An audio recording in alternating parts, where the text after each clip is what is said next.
So let's kind of go back just a little bit. Say that to Austin Water specifically, because that's what we've been focusing on, as you know. Say that there is an incorrect meter read, okay?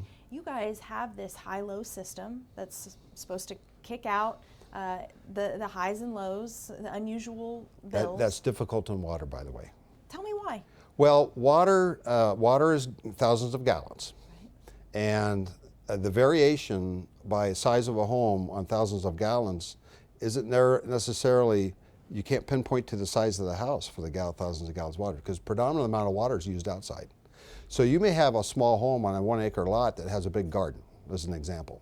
Or you may have somebody who has a big garden who has spigots that are open, or they may have a line break, or they may have a pool with a hole in it, or a variety of different things. So to have a system that kicks out water reads is a lot different situation than one that kicks out electric reads. Electric reads are, we can put the bandwidth around electricity usage pretty tight. Yes. And we can kick those out. We can't really put that bandwidth around water reads because of the variations that you'll have in homes, if that makes any sense. Sure, but on someone's bill, we've all seen it, right? Right. The little bar graph, and you have these tiny graphs, and then all of a sudden there's this 1 month where it's just this huge number. Your system wouldn't recognize that as a high?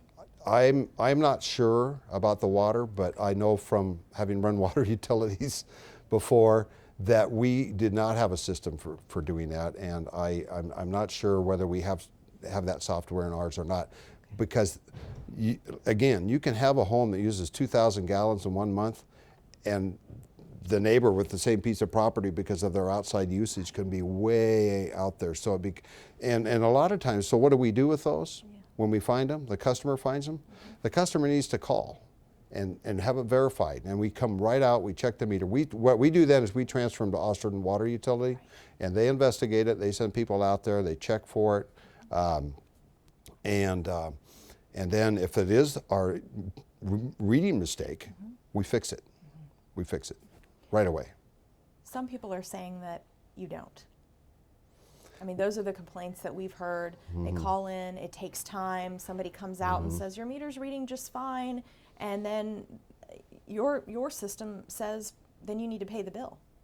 Well, if the meter's right and the customer used the water or the customer used the electricity, we have a duty to collect it. We really can't. We're a public utility. We can't give a gift of funds and say, hey, we're sorry, that you got upset. How about you get free water that month? But they're not saying that. They're saying they didn't use it. That something else is going wrong. Right. But behind the meter, that's the customer's responsibility, and there may be things going wrong behind there. Now, some water utilities will have, if you have a broken pipe and you can prove it, we'll make some arrangements like that. And I can't speak for Austin Water Utility whether they make that arrangement or not. On electricity, it doesn't work that way. There isn't a leak. Electricity doesn't leak, so you either use it or you don't. But what I hear you telling me is that this high-low system isn't going to catch these Yes, high it water is bills. On electricity. On water is what I'm saying. It may not. It may and not. I'm not really sure about that. More of a likelihood that someone could get a mistake in their bill on the water side. It is possible that they could get a high read, but keep in mind that it could be also very legitimate.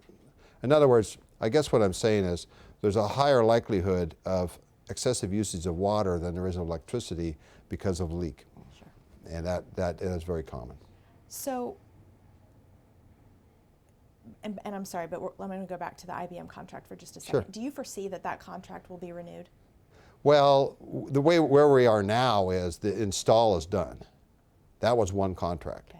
And with the install, there wasn't any extra pieces onto that contract. It was the basic installation. As we move forward, we've had other contracts to do different pieces of it. And I expect that if they're the successful bidder and they prove to us that they can do the job, then they may be. But what we're using contractors for now in our software implementation are for pieces of it, building blocks of it as we need to going forward. The whole plan was we'd eventually get to the point where our IT people would take care of it and maintain it. And that's what we're going through now. Okay. We're going through that process where our folks are learning how to do it, how to make the changes and move that forward.